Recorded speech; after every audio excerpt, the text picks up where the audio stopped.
네, 오늘 우리 디모데전서 2장 말씀 통해서 하나님의 말씀 같이 함께 듣겠습니다. 오늘 우리 24년 마지막 예배인데요. 이렇게 우리가 마지막 예배를 드릴 수 있도록 해주신 우리 하나님께 감사드립니다. 우리가 이제 24년이 얼마 남지 않았는데요. 얼마 남지 않은 우리 한 해를 돌아보고 또 성찰하고 25년을 준비하는 시간을 갖기를 바랍니다. 특별히 우리가 개인적으로 우리 자신을 좀 돌아보고 우리 삶을 좀 정리하는 시간이 필요할 것 같고요. 특별히 오늘은 우리가 우리 사회와 우리 국가를 돌아보고 성찰하는 시간을 갖고자 합니다. 왜 그러냐니까 최근에 이제 우리 사회가 이제 큰 혼란을 겪고 있기 때문이죠.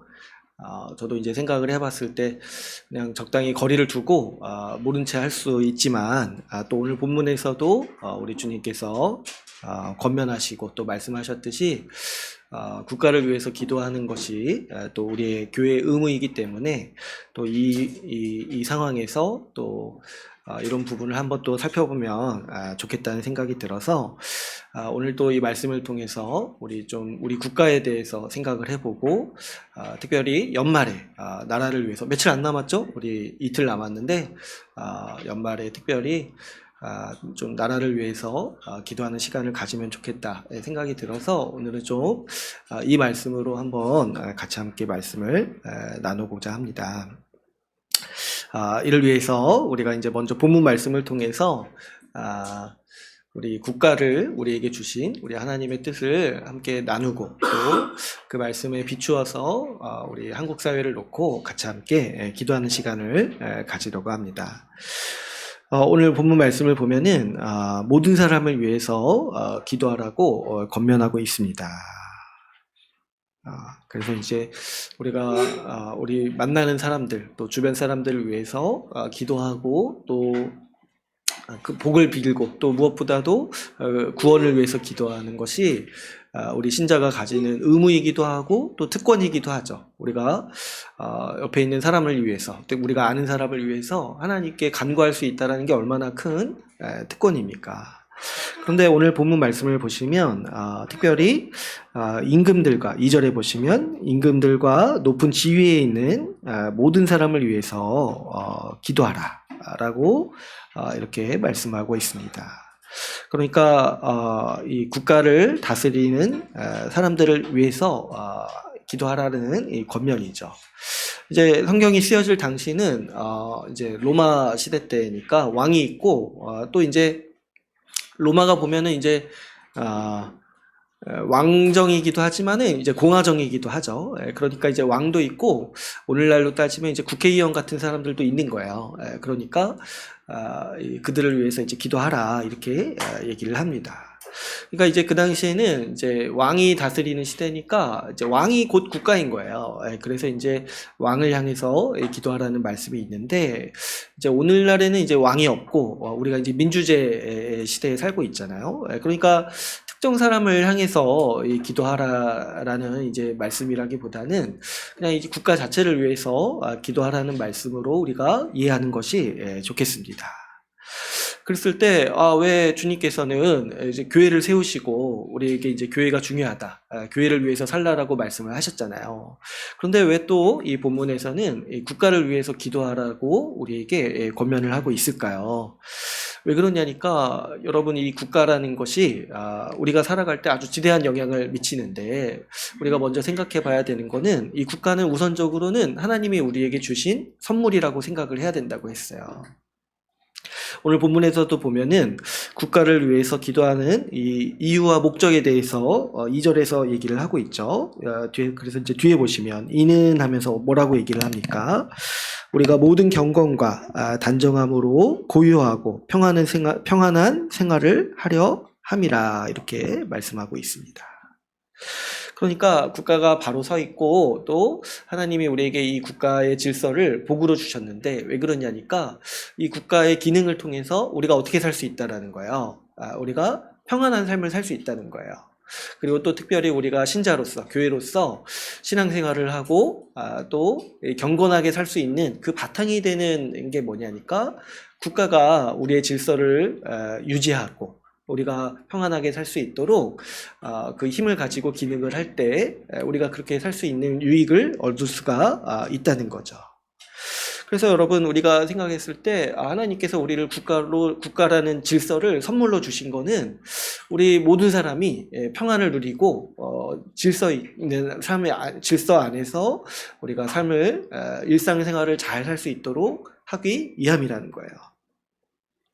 그랬을 때 우리가 이제 평상시에는 이런 것들을 너무 당연하게 받아들여서 이것이 정말 우리가 감사해야 될 일이다 이렇게 잘 생각하지 않지만은 여러분 우리가 국가가 질서를 유지하기 때문에 누리는 혜택이 굉장히 많죠. 일단 우리가 일상을 안전하게 살아가잖아요. 우리가 밖에 나가서 길을 걸어갈 때 뭐 이렇게 뭐 집에서 뭐 이렇게 챙길 때 옷이나 이런 거 챙기지 뭐 이렇게 여러분 뭐 이렇게 뭐 총 같은 거 챙기고 막 이렇게 길거리 나가지 않잖아요. 그죠? 왜 그러냐니까 우리가 기본적으로 공권력이 있고 안전하다고 생각이 들어서 길에 나갈 때도 그냥 이렇게 가볍게 나가고 어떤 위협을 느끼지 않고 이렇게 살아가죠. 그러면 우리가 이렇게 일을 하고 또 돈을 벌고 그 돈으로 무언가 물건을 내 필요한 걸 살 수 있고 이렇게 할 수 있는 모든 그 바탕이 되는 힘은 국가가 제대로 질서를 유지하기 때문에 우리가 그렇게 살 수 있다는 거예요. 여러분 이제 세계 뉴스를 보면은 국가가 제 기능을 하지 못하는 세상도 있잖아요. 그래서 저기 어디 남쪽에 있는 어떤 국가들은 치안 유지가 너무 안 좋아서 밖에 나갈 때 혼자서 못 나간다고 하죠. 또 거기는 이제 아이들 통학하는 것도 어려워가지고 제가 보니까 부자들은 아이들이 헬기 타고 학교를 왔다 갔다 한대요. 그 납치당하니까. 참 그 애들은 참 등교할 때마다 헬기 타가지고 재밌을 것 같은데. 아니 재밌다고 하면 안 되죠. 아무튼 이제 그러니까 이제 그렇게 치안 유지가 어려우니까 얼마나 그 일상을 살아가는데 정말 날마다 전쟁처럼 살겠습니까? 그러니까 굉장히 어렵죠. 게다가 여러분 이제 가끔 이제 우리나라도 그런 문제가 이렇게 조금씩 생기기 시작하는데 그런 난민 문제 같은 거 여러분 한번 이렇게 보시면은 난민들이 그 국가가 사라져가지고 얼마나 큰 어려움을 겪는지 한번 보세요. 우리나라도 이제 몇몇 난민이 10,000명 신청을 해서 이런 문제가 됐던 적도 있는데 제가 언젠가 한번 보니까 우리나라에 온 난민 중에 원래 있던 국가에서는 의사로 살았던 사람도 있다는 거예요. 의사로. 그러니까 그 나라에서는 아주 이렇게 의사로서 안정된 직장을 가지고 안정된 재산 이런 거 가지고 평판 가지고 이렇게 살았는데 국가가 사라지니까 어때요? 의사고 뭐고 우리나라 와서는 의사로서 할 수가 없는 거예요. 그래서 우리나라 와서는 그냥 아주 그냥 할 수 있는 일 그냥 다 할 수밖에 없는 거고. 그러니까 국가가 없으니까 사회적 지위, 어떤 뭐 쌓아온 명성, 뭐 이렇게 경력 이런 거 다 사라지는 거죠. 그러니까 우리가 지금 이렇게 일상을 살면서 어느 정도 일정 수준을 누릴 수 있는 이런 혜택이 다 어디서 근본적으로 이렇게 바탕이 되냐니까 국가가 질서 유지를 하고 우리가 이렇게 살아갈 수 있도록 이런 이제 어떤 질서를 가지고 유지를 하기 때문에 우리가 이런 혜택을 누릴 수 있는 거죠. 그러니까 하나님께서 이 국가라는 질서를 주신 게 얼마나 큰 복입니까? 이것이 없이는 우리가 일반적으로 안정된 생활을 누리기가 굉장히 힘들죠. 또 여러분 이 국가가 바로 서 있을 때 우리는 신앙생활을 안전하게 할 수 있는 복을 누릴 수가 있습니다. 오늘 이제 본문에도 보시면 2절에서 보시면 국가가 바로 서 있고 통치자가 제대로 다스릴 때 우리가 경건과 단정함으로 고요한 생활을 할 수 있다라고 하는 거예요. 그러니까 우리가 지금 하나님께 예배드리고 또 우리가 우리의 신앙을 가지고 살아가고 이렇게 신앙의 자유를 가지고 살아가는 게 이것도 어때요? 그러니까 국가가 질서를 유지하고 그렇게 터전을 이렇게 제공함으로써 우리가 그런 삶을 안전하게 살 수 있다는 거죠. 그러니까 국가는 이런 측면도 있는 거예요. 우리가 이 종교적 자유를 가지고 우리의 신앙을 추구하고 우리가 하나님을 예배할 수 있도록 하는 힘도 얻을 수 있는 거죠. 이 종교의 자유라는 게 우리가 지금 자연스럽게 누리고 있지만은 사실은 우리 인류 역사를 보면은 종교적 자유를 누리는 게 얼마 되지 않았어요. 얼마 되지 않았고, 이 종교적 자유를 누릴 수 없는 국가도 지금도 있잖아요. 그죠? 저런 어떤 공산국가라든가 이런 거 보면은 그 예배 못 드리게 하잖아요. 또 예수님 못 믿게 하잖아요. 아예 국가가 나서서. 그러니까 이런 거 보면은, 우리가 지금 예수님을 믿고, 이렇게 자유롭게 믿고, 고백할 수 있고, 또 나아가서 전도도 할 수 있잖아요. 이게 이제 얼마나 큰 복인지 모르겠어요. 지금도 그렇게 할 수 없는 국가가 많은데, 또 역사적으로 보면은 전통적으로 원래 기독교는 모든 시대마다 핍박을 받았어요. 전도도 할 수 없었고 예배도 할 수 없었어요. 그런데 지금 하나님께서 어떤 이렇게 발전된 국가의 형태를 주셔가지고 우리가 이렇게 종교의 자유를 누리고 이렇게 예배로 모여서 이렇게 예배할 수 있는 것이요, 안전하게 예배할 수 있는 거 있잖아요. 우리 어디 이렇게 잘못됐으면 저기 어디 숨어서 어느 집에서 숨어야지 좀 안전할까요? 어디 숨어서 예배드렸어야 되는데, 지금 우리가 이렇게 안전하게 예배드릴 수 있는 것도 국가가 정말 하나님이 정하신 이 틀 안에서 바르게 기능을 하고 있기 때문에 가능한 겁니다. 그랬을 때 우리가 지금 이 한국과 같은 이 아주 발전된 국가를 누리는 거는요, 정말 큰 복이죠.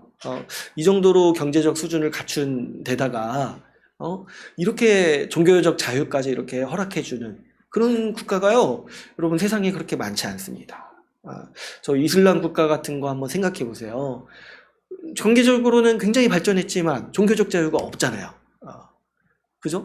그리고 또 종교적 자유가 있지만은 경제적으로 굉장히 궁핍한 나라들도 있잖아요. 그랬을 때 그런 국가에서 굉장히 큰 어려움을 겪을 수 있는데, 우리가 지금 한국과 같이 참 우여곡절 많았지만은 어떻게든 이만큼 이렇게 발전하고 또 이렇게 어떻게 아주 이 전 세계에서 손에 꼽을 만큼 자유를 주는 이런 이제 국가를 누릴 수 있게 해주신 거는 정말 큰 복이라고 저도 개인적으로 생각하고 우리가 그렇게 받아들일 수 있는 거죠. 그랬을 때 하나님께서 이 국가라는 제도가 바로 서 있을 때에 또 의도하신 것이 뭐냐면은 우리가 신앙생활을 잘할 뿐만 아니라 그 가운데서 그 터전 위에서 복음이 전파되어서 그 상황에서 많은 사람들을 구원하시기 위한 뜻도 있다라는 거죠. 그래서 오늘 말씀에 이 4절을 보면은 이렇게 말씀을 하고 있습니다. 우리 같이 한번 또 읽어볼까요? 2장 4절 말씀 같이 한번 읽어보겠습니다. 시작. 하나님은 모든 사람이 구원을 받으며 진리를 아는 데에 이르기를 원하시느니라. 아멘. 그러니까 하나님께서 이렇게 국가를 통해서 질서를 유지하고 우리 모든 사람들이 평안을 누리기 원하시는 이유는 뭐냐니까, 그 가운데서 복음이 아주 힘있게 전파돼서 그 가운데서 사람들이 복음을 듣고 이 사람들을 구원하기 원하시는 하나님의 뜻이 있다는 거예요. 그러니까 이 성경이 쓰여질 당시도 이제 로마가 질서를 유지하고 또 길을 아주 잘 깔아놨다고 하죠. 그러니까 사람들이 그 가운데서 유익을 누리고 평안을 누리니까 복음이 전파되기 아주 좋은 시대였다는 거예요. 그러니까 하나님께서 이 국가를 세우신 것은 일반 모든 사람에게 평안을 주시고자 하는 일반 은총의 어떤 목적도 있는가 하면은 그 가운데서 복음이 힘있게 전파되어지고 사람들을 구원하기 위한 하나님의 뜻이 담겨 있다라는 거죠. 그렇기 때문에 우리는 이 국가를 하나님이 주시는 복이라고 먼저는 생각을 해야 되고, 제가 한번 말씀드린 적이 있죠. 어떤 경우라도 없는 것보다는 나은 거예요. 아무리 이 최악의 국가라 할지라도 없는 것보다는 훨씬 나은 게 이 국가라는 거죠. 그랬을 때 우리가 또 한 가지 염두에 두는 거는, 하나님께서는 이 국가를 세우실 때 그래서 이 국가가 질서를 유지하고 하나님이 맡기신 이 의무를 잘 수행할 수 있도록 하나님이 직접 권위도 부여하신다고 했어요. 권위도. 그래서 이제 로마서 13장에서는 오늘 이제 그 본문을 보지는 않겠지만은 하나님께서 칼을 주었다는 거야. 칼을. 이제 이 칼이라는 게 뭐냐니까 이 힘을 행사할 수 있는 권세를 주셨다는 거야. 칼의 권세를 주셨다는 거예요. 그래서 이게 뭡니까? 법을 집행하고 법을 수행하고 그 과정 가운데 뭐예요? 물리력을, 강제력을 행사할 수 있는 법을 주셨다는 거예요. 힘을 주셨다는 거예요. 그래서 이제 세속 학문에서도 보니까 국가를 어떻게 정의하냐면 합법적으로 폭력을 행사할 수 있는 권위라는 거예요, 국가가. 그렇죠. 여러분, 우리가 가지고 이 현대 사회에서는 합법적으로 국가만 폭력을 행사할 수 있도록 정해놓은 거예요. 이게 이제 우리 성경에서는 하나님께서 칼의 권세를 주셨다. 그 왜 그렇게 하냐니까 국가가 그 힘을 가지고 질서를 유지할 수 있도록 하나님께서 그렇게 하셨다는 거예요. 하나님께서 이렇게 하신 목적이 있죠. 이 평안을 주시기 위해서, 평안을 누리게 하기 위해서인데, 그렇게 하기 위해서 이제 뭐가 필요하기 때문에 이렇게 하신 거냐니까 반드시 권선징악을 해야 된다는 거야. 권선징악. 선을 권하고 악을 벌해야지만을 우리가 평안을 누릴 수 있다라는 거예요.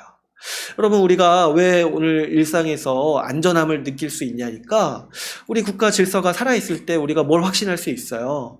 이 폭력을 함부로 사적으로 행사하고 악을 행했을 때 거기에 대한 벌이 있다라는 것이 모든 사람에게 통용이 되고 우리가 그걸 알고 있으니까 우리가 어떻게 해요?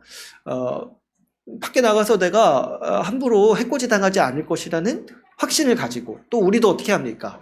혹시 내가 법을 어겨서 다른 사람에게 피해가 가지 않을지 우리도 이제 조심하게 되는 거죠.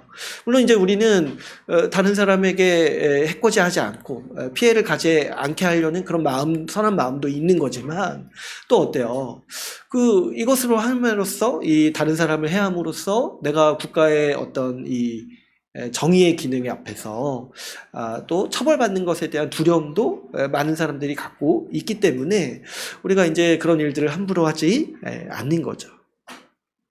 그래서 이 국가가 하나님이 주신 권세가 어떤 거냐면 악을 벌할 수 있는 권세, 법을 수행하고 집행하는 권세를 하나님으로부터 받았다는 거예요. 그래서 우리가 이 법 질서, 이런 어떤 법을 수행하는 것, 그리고 법을 수호하는 모든 이제 어떤 이제 사람이나 어떤 이제 제도를 성경에서 뭐라고 합니까? 하나님이 주신 권세라고 얘기를 하는 거예요. 아예 로마서 13장에서는 그런 사람들, 법을 집행하는 사람들을 하나님이 세운 사역자라고 이렇게 표현을 한다고 했어요. 그렇죠? 그러니까 이제 말씀을 전하고 가르치는 사명을 부여받은 목사, 전도사 이런 사람들만 사역자가 아니라 법을 집행하고 수행하는 사람들도 하나님의 사역자라고 말씀이 이렇게 부른다는 거죠. 그랬을 때 이런 사람들이 하는 일은 뭐 이렇게 복음 전하고 이런 일을 하는 게 아니지만은 이 상당한 이 하나님의 뜻을 수행하는 역할을 맡은 거예요. 그러니까 이런 사람들은 뭐 복음을 안 믿어도 이런 일을 맡을 수가 있어요. 왜 그러냐면 원래 하는 목적이 뭐냐니까 질서를 유지하는 거예요. 선을 권하고 악을 벌하는 질서 유지를 잘하는 역할을 하나님으로부터 부여받은 거죠. 물론 이제 우리가 살다 보면은 어떤 법이라는 게 이것도 우리 사람이 세운 거고 또 사람이 만들기도 하기 때문에 또 집행하는 사람도 어때요? 사람이잖아요. 그러다 보니까 부족할 때도 있고 우리가 보기에는 아주 불공평하게 보일 때도 있습니다. 그러나 그럴 때도 우리가 생각해 봐야 되는 게 뭐냐면 그래도 없는 것보다 낫다는 거예요. 그래서 유명한 분이 유명한 얘기 한번 했잖아요. 뭐 소크라테스인가요? 악법도 법이다. 왜 그러냐니까 그 악법이라고 해서 다 없애면 어떻게 하냐는 거야. 다 없애면은 아주 무업 상태가 되잖아요. 그러니까 아무리 악한 어떤 제도나 악한 법이라 할지라도 없는 것보다는 그 전체를 없애는 것보다는 낫다는 거야. 그렇기 때문에 우리가 어떤 이제 법이 마음에 안 들고 좀 뭐 하나가 이렇게 좀 불공평해 보이고 뭐 하나가 좀 부조리해 보일지라도 그 전체를 악하다고 매도하는 거는 또 다른 이제 악의 문제인 거예요. 하나님이 세운 질서를 부정하는 거죠. 그렇기 때문에 우리는 일반적으로 이 법 질서를 존중하고 또 그것을 수행하는 사람들을 존경할 필요가 있는 거예요. 그래서 성경은 우리를 향해서 우리 또 특별히 신자를 향해서 인간의 모든 질서를 존중하라. 국가의 질서를 존중하고 법을 집행하는 사람들을 존중하고 또 어때요? 오늘 우리 본문에서 보면은 그런 사람들을 위해서 기도하라고 우리에게 권면하고 있는 것이죠. 그러면 하나님이 이 국가를 선한 질서로 세우셨고 또 이 국가를 운영하는 지도자들을 향해서 하나님께서 권세도 이렇게 주셨다면 그러면 성경은 우리를 향해서 그냥 순종하라 이렇게 얘기를 하면 되잖아요. 그래서 이제 그런 권면도 있잖아요. 근데 왜 여기에 더해서 순종에 더해서 우리에게 적극적으로 기도하라고 우리에게 권면을 하고 있을까요?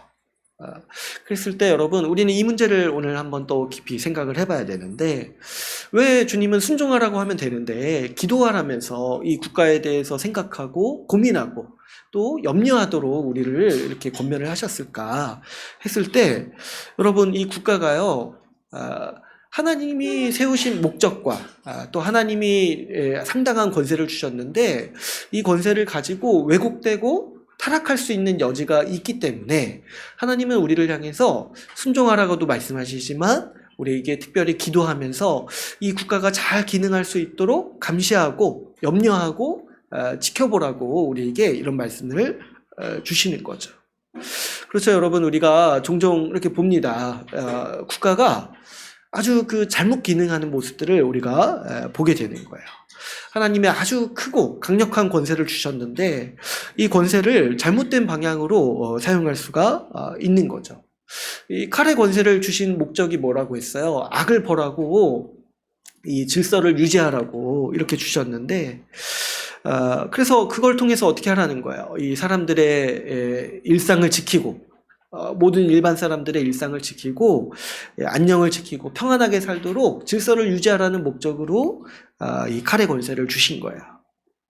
그런데 우리가 이제 역사를 보고 또 우리가 많이 종종 보는 이 세계 뉴스에서도 종종 보는 소식이 뭐냐니까, 이 국가의 권력을 가지고 오히려 사람들의 평안과 안녕을 해치고 이런 권세를 사용해서 어떤 이제 독재를 한다든가 해가지고 수많은 사람들을 고통으로 몰아가고 또 죽이기까지 하는 이런 경우를 우리가 종종 봅니다. 이런 것들을 우리가 어떻게 생각해야 되냐니까, 이 국가가 타락했구나. 하나님이 주신 선물을 남용하고 오용해가지고 이것을 아주 악한 의도로 이렇게 사용하는구나 라고 우리가 판단해야 되는 거예요.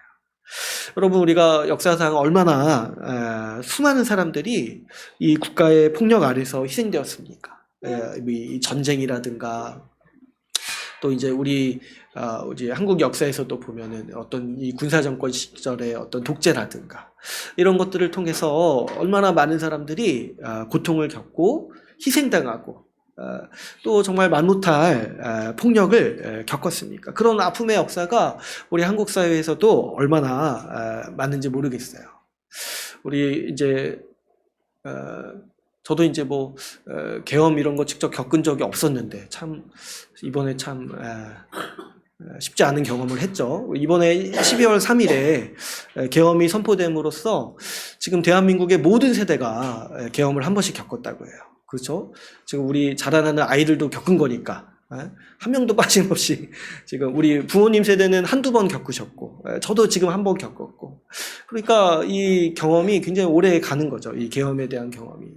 근데 이제 제가 이제 몇몇 인터뷰도 듣고 이제 뉴스도 보니까 이 계엄이 선포됐을 때 이 국회에서 이 계엄을 해체하기 위해서 이제 갔던 이제 국회의원들이 있잖아요. 근데 또 많은 분들이 이 과거에 그 계엄 당시에 잡혀서 끌려 들어갔던 사람들이라는 거예요. 그러니까 그분들이 이제 국회를 갈 때 몇 번 망설였다는 거예요.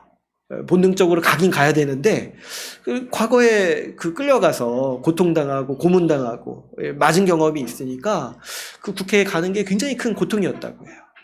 지금도 이제 과거에 이제 계엄을 겪고 수많은 이제 국가적 폭력 앞에서 아픔을 겪었던 분들이 지금 12월 이제 마지막 거의 끝나가잖아요. 지금도 잠을 못 이룬다고 하시는 분들도 있다는 거예요. 그때 기억이 살아나서. 그러니까 이 적지 않은 분들이 아직도 그 과거에 국가의 그 무자비한 폭력 앞에서 고통을 겪고 있고 지금도 이제 힘든 시기를 보내고 있는 거죠. 그랬을 때 이제 우리가 좀 생각해 봐야 되는 거는 이런 하나님이 주신 권위인데 이것들을 남용하고 이렇게 이제 악한 의도로 사용하는 어떤 조직이라든가 사람에게는 하나님의 분명한 심판이 있다라는 것을 우리는 분명히 볼 수가 있어요. 또 여러분, 우리가 이 국가 권력에 대해서 염려하고 또 감시하고 기도해야 될 필요 중에 하나는 뭐냐면 이 국가 권력이요, 그 스스로가 우상이 될 수가 있어요. 하나님이 아주 큰 권세를 주셨잖아요. 근데 그 권세가 하나님으로부터 왔다라는 것을 인식하지 못하고 그냥 자기 권세라고 생각을 하고 그 권세에 취해가지고 그 자기 스스로 우상이 되려고 하는 것이죠. 과거에 이제 수많은 제국이 그랬어요. 우리 다니엘서에서도 보면은 그 느부갓네살이라는 왕이 나오죠. 근데 이제 이 느부갓네살이 처음에 하나님으로부터 이 다니엘을 통해서 들은 계시의 말씀이 뭐냐면 하나님이 자기에게 권세를 주셨다는 거예요. 근데 이제 그거를 알고 자기가 하나님을 높이고 하나님을 찬양하는데 그 다음 장에서 바로 뭐 하냐면은 이 자기 형상으로 이 신상을 세워요. 그리고 그 신상에 절하지 않는 자들을 다 불태워버리겠다 이렇게 선언을 해요. 하나님으로부터 권력을 받았다라고 생각을 한 다음에도 자기 권력, 자기 스스로 자기가 신이라고 생각을 해가지고 자기를 높이고 자기를 숭배하도록 사람들을 이제 이 강력한 힘으로 압제하는 거죠. 그러니까 고대 사회에 많은 왕들이 이렇게 있었어요. 그래서 이제 하나님이 어떻게 하시냐니까 세우기도 하시지만은 그 국가를 패하기도 하신다는 거예요. 그래서 이제 느부갓네살 왕이 이 다니엘의 계시에 보면은 역대 가장 큰 제국의 왕이다라고 이렇게 세우기도 하지만 하나님이 어떻게 벌하시냐니까 느부갓네살 왕의 정신을 망가뜨려서 저기 야생에서 이렇게 동물처럼 살도록 하시죠. 그 왕 제위하는 동안에 너무 교만하니까 하나님이 그렇게 낮추시는 거예요.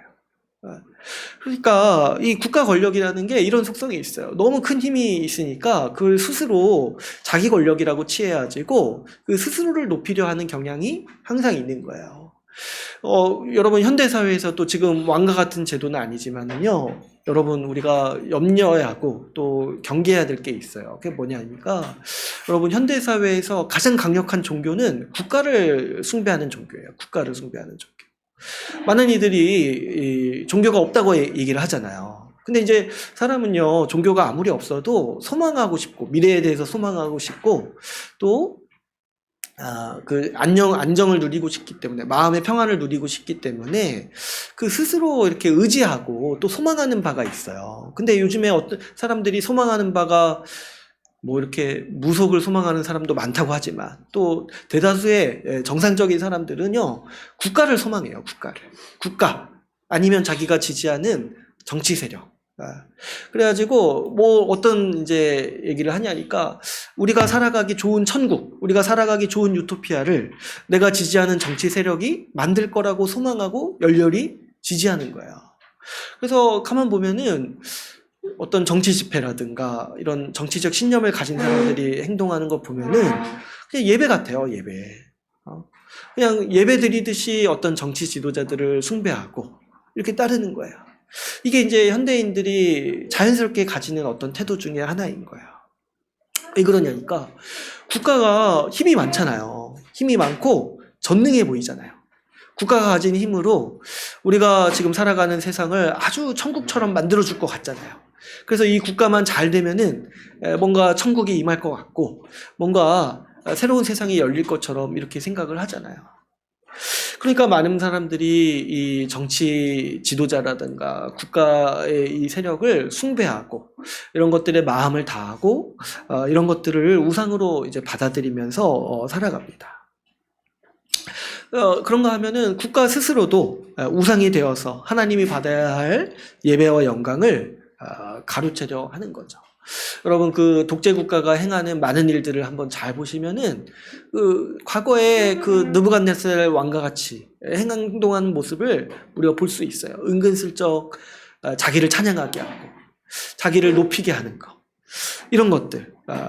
이런 것들을 우리가 많이 보게 돼요. 여러분 우리 한국 사회도 보면은 제가 이제 어렸을 때 국민학교 잠깐 다녔는데 한 3년 다닌 것 같아요. 어렸을 때 이제 뭐가 있었냐니까 국기에 대한 맹세가 있었어요. 국기에 대한 맹세. 지금은 안 하죠, 그죠? 근데 국기에 대한 맹세 제가 첫 소절이 아직도 기억이 나요. 뭐라고 시작을 합니까? 나는 몸과 마음을 다 바쳐 충성을 다할 것을 맹세합니다. 국기에 대해서 맹세한다는 거예요. 근데 여러분 생각해 보세요. 몸과 마음을 다 바쳐서 왜 국가에 충성을 맹세합니까? 우리가 하나님께 해야지. 근데 이런 것들을 하라고 그 초등학생에게까지 강요했던 그런 국가가 우리 한국이란 국가인 거예요. 근데 이게 이제 국가가 가지는 아주 그 우상의 속성이라는 거죠. 그래서 우리는 이런 것들을 구분하고 좀 이런 것들을 분별할 수 있어야겠어요. 이 국가가 잘못되면은 스스로 우상이 되고 스스로 이 우상이 돼서 하나님을 대적하는 데까지 나아가려고 한다는 거예요. 그 아까 제가 이제 로마 시대도 얘기했지만 로마 시대가 이렇게 평안을 누리는 측면도 있었지만은 또 어떤 게 있어요. 그 황제가 교만해가지고 나중에 가면은 황제가 스스로 자기를 신으라고 얘기를 하고 자기를 섬기라고 공표를 하죠. 그래서 성경에는 거기에 대해서 저항하라는 말씀도 있어요. 우리 요한계시록 말씀이 그와 같은 말씀이었죠. 황제 숭배를 거부해라. 그래서 우리가 왜 국가를 위해서 이렇게 해야 되냐니까. 정리하자면은 이 국가가 하나님이 주신 선물이기 때문에 우리가 잘 갖고 가야 돼요. 국가로서 잘 기능하고 하나님이 주신 권세를 가지고 그 사명을 수행한다라면은 많은 사람들이 평안을 누리고 복을 누릴 수 있기 때문에 우리는 국가를 위해서 기도해야 됩니다. 그런데 반면에 이 국가가 타락하면 잘못 기능하게 되었을 때 수많은 사람들이 고통을 겪고 또 이 국가라는 우상이 기승을 부리기 때문에 우리는 이 국가가 바르게 설 수 있도록 기도하고 감시하고 또 염려해야 되는 필요가 항상 있는 것이고 이를 위해서 우리 주님께서 오늘 말씀을 통해서 국가를 위해서 기도하라고 우리에게 권면하고 있습니다. 이렇게 우리가 간단하게 이 국가의 어떤 기능과 또 원래 하나님이 국가를 세우신 목적에 대해서 살펴봤는데 이 말씀에 비춰봤을 때 지금 우리가 이 나라를 위해서 기도해야 될 때인 것 같습니다. 왜 그러냐니까 우리가 이 말씀에 비춰봐도 그렇고 또 우리 지금 한국이 가지고 있는 이 법에 비추어봐도 지금 이 정부와 그 정부의 관료들이 너무 악한 일을 했다는 것이 드러나고 있기 때문이죠. 우리가 이제 많이 아시다시피 불법적으로 계엄을 선포했고 또 불법적으로 국회를 무력화하려 했습니다. 그러니까 이 국민의 일상과 안전을 지키라고 부여받은 권세인데 그것을 가지고 오히려 국민의 권리와 안전을 짓밟으려고 한 것이죠. 그리고 지금 밝혀지는 이런 어떤 조사나 그런 이제 어떤 일들을 보면은 이 과정 가운데 수많은 사람들을 잡아서 가두고 고문하려 했고 또 심지어 사람을 죽이는 것도 계획했다는 거 아니겠습니까? 그 군대, 경찰 권력, 이 힘들 다 질서와 안전을 위해서 일반 사람들의 안전을 지키려고 하나님이 주신 권세인데 이것을 가지고 국민들의 안전과 생명을 위협하려 했다는 점에서 지금 굉장히 큰 범죄를 저지른 거죠. 게다가 이제 굉장히 좀 마음이 아픈 거는 이 일을 오랫동안 계획했다는 것에 있어서 너무 마음이 아픈 것 같아요. 보니까 지금 처음에는 뭐 한두 달 계획했나 싶었다가 지금 나오는 어떤 뉴스 보니까 최소 1, 2년은 계획을 한 것 같죠. 1, 2년은 계획을 한 것 같죠. 지금 뭔가 퍼즐이 맞춰지고 있어요. 그때 왜 그랬을까? 그러니까 보니까 다 염두에 두고 있었다는 거예요. 더 이제 참 기가 막힌 사실은 그 논의를 안산에서도 많이 했다는 거예요. 안산 저기 상록수역 저기. 그러니까 참 얼마나 참 마음이 아픈지 모르겠어요. 하나님께서 국민의 안전과 그 복지를 향상시키라고 그 권세를 주셨는데 그 권세를 가지고 지금 국리를 한 게 이런 거라는 거잖아요. 이거 가지고 고민했다는 거 아니에요. 이거 가지고. 그랬을 때 참 마음이 아픕니다. 근데 여기에 더해서 정말 너무 참 등골이 옥삭해지는 것 중에 하나가 그 계획했던 것 중에 하나를 보니까 몇 가지를 보니까 그 북한을 자극해가지고 어떤 고의로 이 분쟁 상황을 만들려 했다는 거 아니겠어요. 그래가지고 뭐 북한에 드론도 보내고 총도 쏘고 역대급으로 많이 쐈다는 거예요. 몰랐어요. 저도 몰랐고. 근데 이제 또 그 중에 정말 너무 어이없는 것 중에 하나가 그 국내에 있는 그 미국 시설에 테러도 계획했다는 거 아니에요. 그래가지고 정말 제가 이게 판타지 소설인가 했어요. 미국을 자극시켜가지고 미국으로 하여금 북한의 미사일 쏘게 만들어가지고 국지전을 일으키려고 했다는 거예요. 근데 이게 너무 말도 안 되는 소설 같은데 이런 걸 계획했다니까. 저도 아직까지도 잘 이해가 안 갑니다. 아니, 미국이 개입해서 미사일을 쏘면 그게 국지전으로 끝나겠습니까? 전쟁으로까지 번지지. 지금 근데 북한이 어때요? 러시아랑 손잡고 또 중국이랑도 밀접하게 있기 때문에 전쟁이 나면은 자연스럽게 중국과 러시아가 전쟁에 참여하고 그럼 미국도 같이 참여할 텐데 그럼 한반도에서 지금 군사 규모로 세계 5대국 안에 드는 군사 이 나라들이 지금 한반도에 몰려서 전쟁을 하게 됐잖아요. 여러분 우리나라가 세계에서 뭐 이렇게 전쟁 수행하는 순위로 뭐 10위권 안에 드는데 약소국처럼 느껴지는 게 뭐냐니까 옆에 나라들이 훨씬 더 강한 거예요. 뭐 세계 1, 2, 3위국들이 우리 근처에 있으니까 굉장히 좀 위험하게 보이는 거예요. 근데 여러분 어때요? 그래서 제가 보니까 24년에 세계 3차 대전이 일어날 뻔했어요. 세계 3차 대전이. 참 이거를 정말 막아주신 하나님께 너무 감사하는 것 같아요. 정말 큰일 날 뻔했다라는 거를 지금 우리가 이렇게 보게 되는 거죠. 그랬을 때 이 일이 지금 끝나지가 않죠. 우리 일상에도 너무 큰 영향을 미치고 있어요. 지금 당장 이런 거를 외국에서 보면 얼마나 위험해 보입니까? 지금 중국, 러시아, 옆에 밑에는 일본까지 있고, 그래서 여기서 이제 전쟁 나면은 이제 끝이니까 이제 한국에 대한 이제 어떤 투자도 철회하고 있다는 거 아니에요. 그래서 어때요? 지금 환율이 높아지고 있고 곧 1,500원이 넘어갈 거라고 하죠. 환율이 높아지면은 정말 우리 일상이 너무 불편하죠. 당장 이제 기름값이 제가 참 너무 높아지고 있더라고요. 너무 높아지고 제가 지금 우리 이제 교회 예배당도 이전해야 되는데 그러면 이제 원자재 값이 높아져서 어떻게 될 것인가. 제가 지금 불안하고 있어요. 또 어제 우리 나들이부에서 이렇게 자료도 보내주셨는데 지금 환율이 너무 높아가지고 우리 해외에 한번 나가기로 했는데 지금 어떻게 할 것인가. 참 이게 뭡니까 이게. 이거 어떻게 해야 될지 모르겠어요. 또 이번 일로 이제 한국에 대한 대외 신뢰도가 악화돼가지고 이제 한국에 대한 이자가 이제 높아진다고 하죠. 그러니까 여기에 대해 수습할 때 이게 이제 천문학적인 비용이 든다는 거야. 빚에 대한 어떤 이율 이런 것들이 바뀌기 때문에.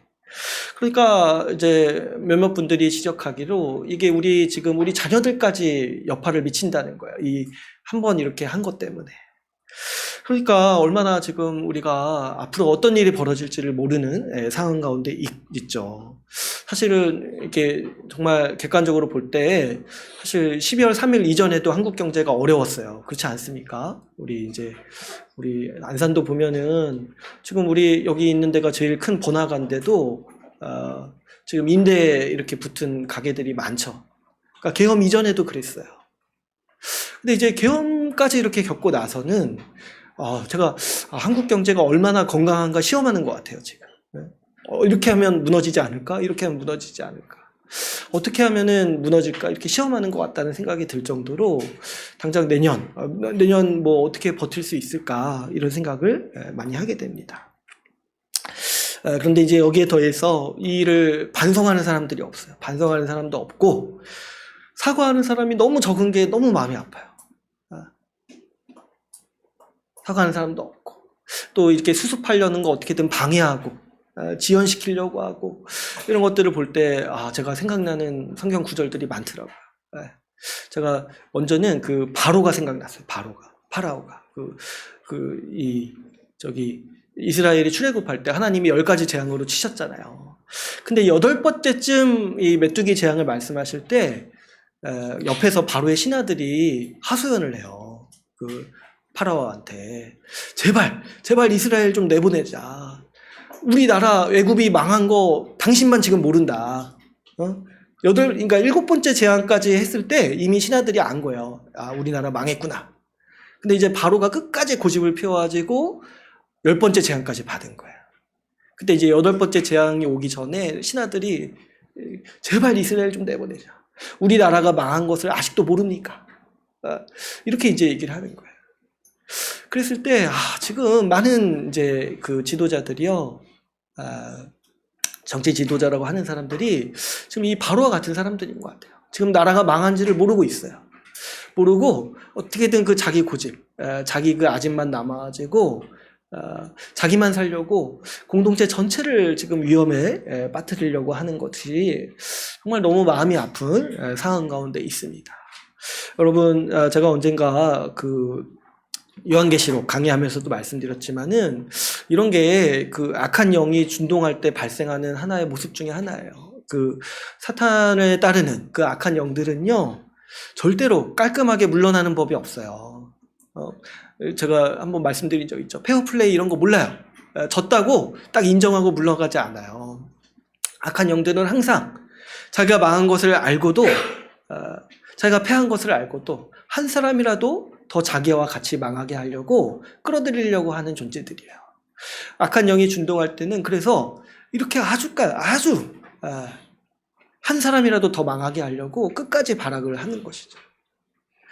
그랬을 때 여러분, 우리가 이런 정말 너무 악한 상황 가운데 있고 이런 너무 한치 앞을 모르는 상황 가운데 있을 때 우리가 무엇을 해야겠습니까? 사실 우리 같은 소시민들이 할 수 있는 일들이 많지는 않습니다. 그러나 이제 몇 가지 좀 제가 이제 교회 차원에서 생각을 해볼 때 먼저는 좀 분별할 필요가 있겠다 생각을 많이 하게 됩니다. 특별히 우리가 신자로서 이 땅에서 평안을 누리고 경건하고 고요하게 살아갈 때 반드시 필요한 것 중에 하나가 우리 시대의 말을 좀 분별할 필요가 있겠다 생각이 듭니다. 여러분, 우리가 신자로서 살아갈 때도 진리를 분별해야 되잖아요. 그런데 우리가 우리 이 땅에서 살아갈 때도 이 땅에서 하는 말들을 좀 분별할 필요가 있겠다 생각이 들어요. 특별히 우리 시대에, 우리 사회에 이 언론들에 대한 염려가 저는 굉장히 큽니다. 사실은 일이 이 지경까지 올 때까지는 우리 사회의 그 언론들의 타락이 굉장히 큰 역할을 했다고 생각을 해요. 이 부분은 이제 나중에 제가 뭐 같이 또 말씀드릴 기회가 있으면은 더 말씀을 드리겠지만, 어쨌든 이제 지금도 보면은 언론들이 이 일을 수습할 생각이 별로 없는 것 같아요. 오히려 논점을 흐리고, 지금 이제 뭐 마치 이것이 지금 이 일을 수습해야 되는데 이것이 무슨 여야가 갈등을 겪어서 정치적 갈등이 있는 것처럼 지금 묘사를 하고 있는 걸 보고 제가 너무 기겁을 했어요. 아니, 어떻게 여러분 이 문제가 지금 누구를 지지하고 누구를 지지하지 않고 내가 어떤 정당을 지지하고 지지하지 않고의 문제입니까? 지금 국가 지도자가 나서서 사람을 죽이려 했고 지금 국가 시스템을 다 뒤엎으려고 했는데 빨리 수습하는 게 가장 급선무지. 이것이 뭐 누구를 지지하고 지지하지 않고의 문제가 아니죠. 또 이것을 가지고 어떤 이제 뭐 이렇게 뭐 좌니 우니 하면서 이렇게 할 문제가 전혀 아닌데도 마치 이것이 정치적 의견의 한 차원인 것처럼 이렇게 이제 표현하는 게 너무 이제 마음이 아프더라고요. 이게 만약에 맞는 말이면 그러면 이 탄핵을 뭐 반대하는 사람들도 있다는데 그럼 반대하면 어떻게 되는 거예요? 다시 그러면 대통령 되는 거예요? 그러면 진짜 뭐 어떤 일을 할지 우리가 어떻게 할까? 참 이게 말이 되는지 제가 잘 모르겠어요. 지금 군대를 동원해서 전쟁까지 일으키려 한 사람이 다시 대통령이 되는 거를 찬성하는 사람들이 있다고 언론들이 이렇게 몰아가는 상황이 제가 정말 잘 모르겠어요. 이것이 어떤 정치적 의견이라고 말할 수 있는 수준인 건지 이런 게 이제 너무 안타깝죠.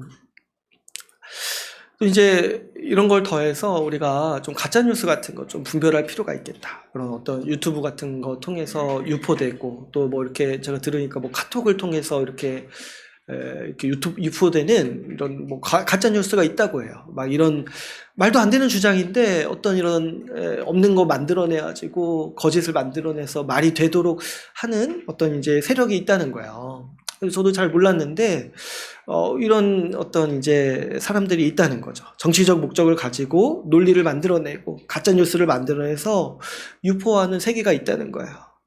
그래서 이런 곳에서 자꾸 어떤 얘기를 하냐니까 계엄이 정당하다라고 얘기를 한다는 거예요. 참 너무 나갔죠. 다른 거 모르겠는데 정당한 계엄이라는 게 세상에 어디 있습니까? 그랬을 때, 참, 여러분, 이런 가짜뉴스를 우리가 좀 분별해야겠다. 근데 사실은 이 가짜뉴스 분별하는 게 쉽지가 않습니다. 쉽지가 않아요. 그런데 제가 이제 좀 오랫동안 이 문제를 생각해 봤을 때, 어떻게 하면 가짜뉴스를 분별할 수 있는가.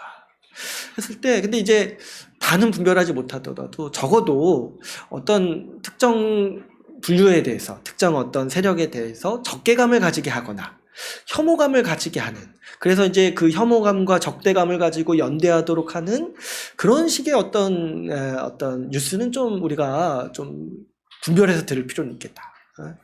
그런 것들은 항상 정치적 목적을 가지고 이렇게 좀 과격하게 움직이려고 하는 세력들이 만들어내는 게 많은 거예요.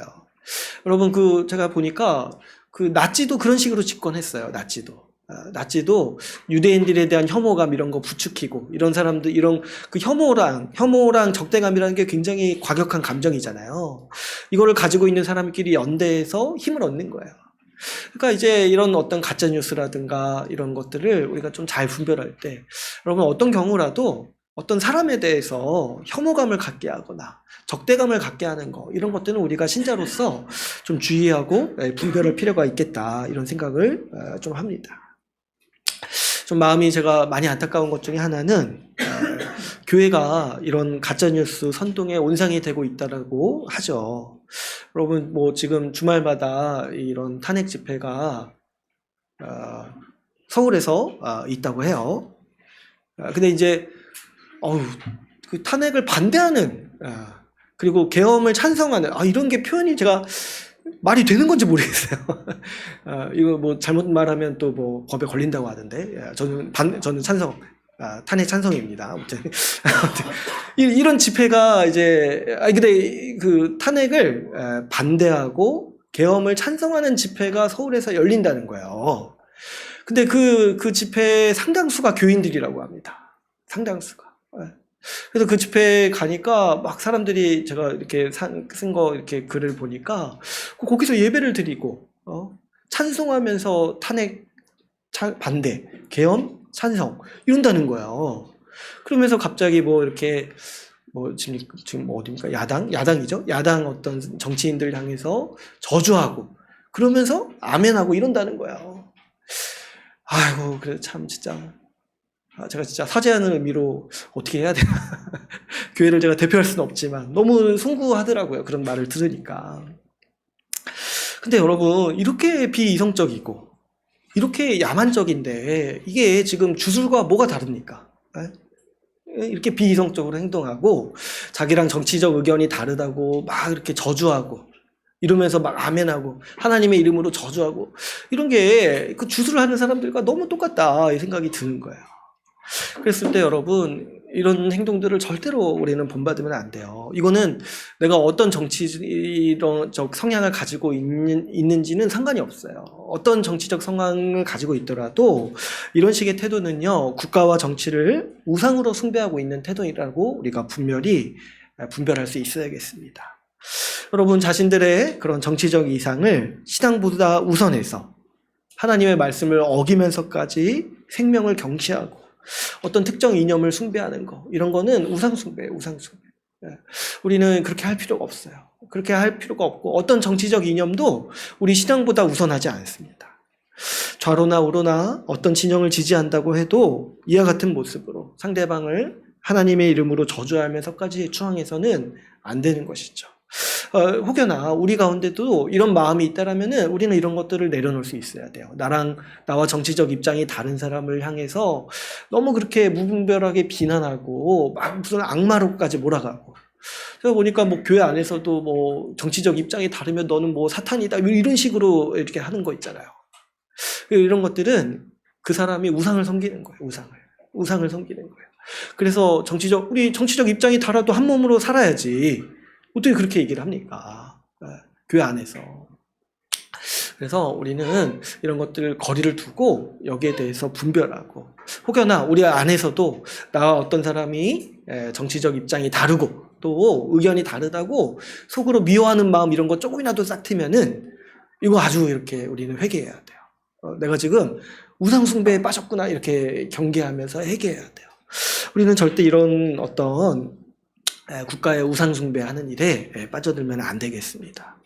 또 특별히 더 나아가서 여러분 우리가 이 교육의 문제도 좀 생각할 필요가 있어요. 이 교회가요 세상을 분별하는 일에 실패했을 때 항상 교회는 국가를 우상으로 숭배하는 과오를 겪었습니다. 아까 제가 이 나치 얘기도 했잖아요. 그 나치가 그런 유대인들을 학살하고 그런 이렇게 악행을 저질렀을 때 그 당시 독일 교회 대다수가 동조했어요. 그 히틀러를 찬양하고 인정하고 그렇게 했다는 거예요. 우리나라도 그런 역사가 있죠. 우리 일제 시대 때 신사참배 교회가 동참했던 역사가 있죠. 그러니까 이제 교회가 이 국가 권력을 분별하지 못하고 이런 정치 세력에 거리를 두지 못하면은 이런 식으로 아주 왜곡되는 아주 극단적인 예지만은 그런 상황들이 언제든지 올 수 있다는 거예요. 그래서 우리가 이 세상을 분별하는 데 힘써야 되고 또 특별히 우리 교회에서 자라나는 아이들도 이 세상을 분별할 수 있도록 잘 교육할 필요가 있겠어요. 신앙교육도 해야 되고 그 신앙만으로 사실 이 세상을 살아가도록 냅두는 것은 어쩌면 위험할 수도 있는 거예요. 왜 그러냐니까 이 세상에 대한 분별을 하지 못하면 그런 교회가 잘못 저질러왔던 과오들을 그대로 답습하기가 쉬운 거죠. 그래서 제가 가끔 이 교육에 대해서도 말씀드리는 것 중에 하나가 뭐냐면 신앙교육도 해야 되지만 이 세상에 대해서 분별력을 가질 수 있도록 신앙에 합당하게 우리 하나님 말씀에 합당하게 세상을 분별할 수 있는 힘을 좀 길러줄 필요가 있겠다 제가 생각을 하는 거예요. 그래서 이제 좀 기독교인답게 하나님 말씀에 근거해서 뉴스도 분별하고 가짜 뉴스도 분별할 수 있는 그런 좀 소양을 갖추도록 좀 교육할 수 있도록 힘써야겠다. 제가 이번 사태를 좀 지나면서도 다시 한번 좀 생각을 하게 되는 것 같아요. 그랬을 때 여러분 또 우리가 이런 노력들도 해야 되고 먼저는 또 우리 마음의 태도는 좀 우리가 소망을 가졌으면 하는 마음도 있습니다. 이렇게 상황이 좀 어렵고 또 한치 앞에 또 무슨 일이 벌어질지 모르겠어요. 정말 날마다 뉴스가 24년이 정말 너무 일이 많은 것 같아요. 오늘도 보니까 저기 비행기가 또 추락해가지고 수많은 또 사상자가 나온다고 해요. 오늘 아침에 보니까 정말 24년 언제 끝나는 거예요? 이틀 남았나요? 정말 너무 힘든 어떤 뉴스들도 많고 이런 일들이 많은 것 같아요. 그랬을 때 저도 이제 목사로서 다시 한번 생각하는 게 너무 크게 좌절하지 말자. 너무 크게 좌절하지 말고 낭망하지 말자. 이런 걸로 그냥 세상이 끝나는 게 아니라는 거죠. 감사할 제목들이 그래도 많이 있죠. 앞에서도 제가 말씀드렸지만 많은 악한 시도들이 무산됐어요. 무산됐어요. 크게 전쟁 날 뻔했는데 이런 것들 없이 이렇게 우리가 지금 지나가고 이렇게 또 예배 드릴 수 있는 게 얼마나 큰 감사한지 모르겠어요. 그럴 때 하나님께서 정말 막아주셨구나. 이런 큰 위험들 막아주셨구나. 이런 거 생각했을 때 이런 거 참 우리 지금 감사할 제목들이 있겠다. 이렇게 생각이 많이 듭니다. 또 우리 한국 사회에 대해서도 생각해 볼 때 제가 좀 낭망을 하다가도 지금 그래도 이 문제에 대해서 관심 가지고 또 여러 이렇게 집회 나가서 발언하시는 분들을 이렇게 보니까 젊은 층들이 굉장히 많다고 하죠. 특별히 그 20대가 많이 나가서 관심을 가지고 이 문제를 좀 바로잡기 위해 힘쓰고 있다고 하죠. 그랬을 때 그래도 우리 한국 사회의 미래가 그래도 밝겠다. 이 회복력이 있겠다. 이 민주주의가 회복될 수 있는 힘이 여기에 있겠다. 이런 소망을 또 가지게 됩니다. 또 여러분 무엇보다 우리에게 주님께서 주시는 큰 권세가 있어요. 그게 뭐냐니까 우리에게 기도할 수 있는 권세를 주셨습니다.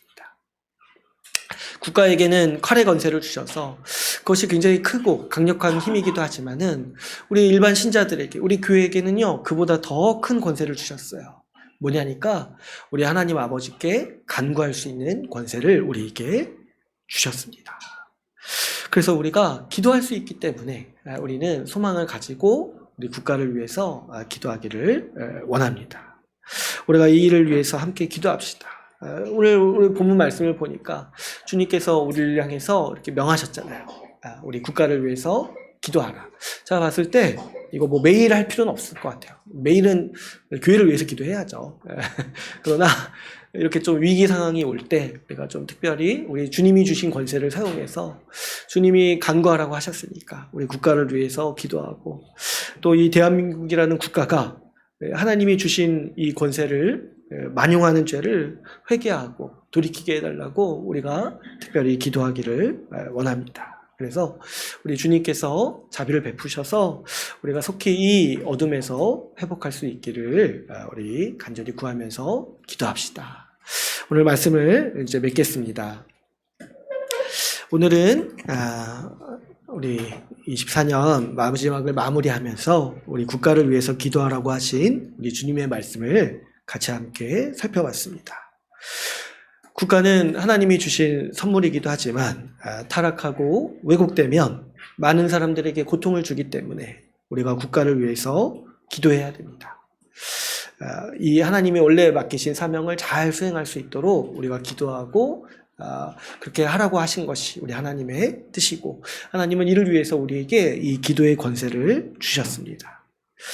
하나님은 이 국가가 올바른 기능을 통해서 많은 사람들이 평안을 누리고 그 가운데서 복음이 전파되기를 원하십니다.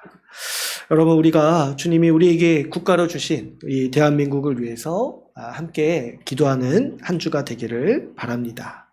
어떤 여기에 좌우의 어떤 정치적 갈등이라든가 신념이라든가 이런 걸 떠나서 정의가 바로 서서 우리가 경건하고 평안한 삶을 누릴 수 있는 그런 사회가 되게 해달라고 우리가 기도하고, 또 그렇게 하나님께서 우리 기도를 들으시고 그렇게 빚어가 주시기를 간절히 소망합니다. 오늘 말씀을 마치고 우리 같이 기도하는 시간을 갖도록 하겠습니다.